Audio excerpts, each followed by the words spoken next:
सुप्रभात बच्चों, कैसे हैं आप सब। आशा है आप सब बहुत अच्छे हैं। स्वागत है आप सबका हिंदी की कक्षा में। आज हम चंद्र बिंदु की मात्रा वाले शब्दों को पढ़ेंगे। पाठ का नाम है मंगरू। आइए शुरू करते हैं। चंद्र बिंदु की मात्रा वाले शब्द। सांप सांप, ऊंट ऊंट, चांद चांद, अंगूठी अंगूठी, बांसुरी बांसुरी। बोल कर पढ़ो। आइए बच्चों, अब हम कुछ और शब्दों को पढ़ते हैं। आँख, पाँव, टांग, पूंछ, गाँव। नेक्स्ट लाइन, मूंछ, गाँव, गांठ, सूंड, कुआं। नेक्स्ट पिंक लाइन, कहाँ, आंगन, हंसना, आंवला, दांत। नेक्स्ट ग्रीन लाइन, खांसी, कांपना, झांकना, आंचल, कांच। मंगरू। सुबह का समय था। चिड़ियाँ चहचहा रही थीं। भंवरे घूं घूं करते घूम रहे थे। फूलों पर तितलियाँ मंडरा रही थीं। मंगरू पेड़ के नीचे मुंह फुलाए बैठा था। माँ ने उसे कुएं से पानी लाने को कहा था। वह नहीं गया। माँ ने उसे खाना नहीं दिया। बच्चों, मंगरू एक लड़के का नाम है।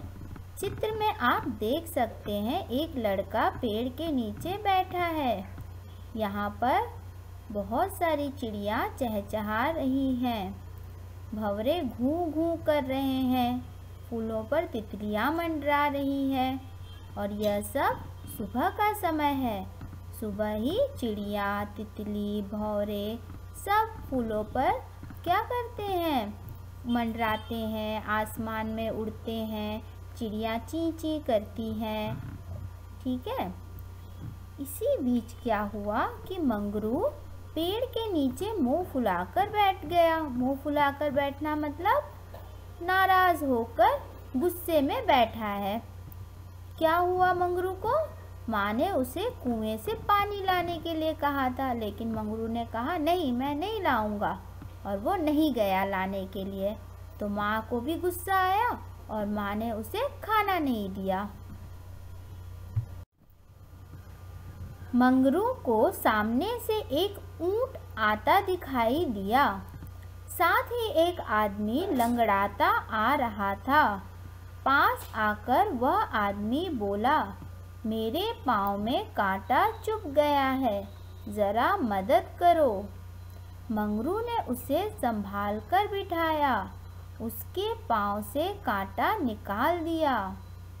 बच्चों, जब मंगरू पेड़ के नीचे नाराज होकर बैठा था तो मंगरू ने देखा कि सामने से एक ऊंट आ रहा है। ऊंट का मतलब कैमल। ठीक है, कैमल आ रहा है। और कैमल के साथ एक आदमी भी था जो लंगड़ा रहा था। इसका मतलब है जो अच्छे से नहीं चल पा रहे थे। अगर हमारे पैर में चोट लग जाए तो हम अच्छे से नहीं चल पाते हैं, है ना। तो जब वह आदमी पास आया और मंगरू से बोला कि मेरे पाँव में कांटा चुभ गया है, ज़रा मदद करो।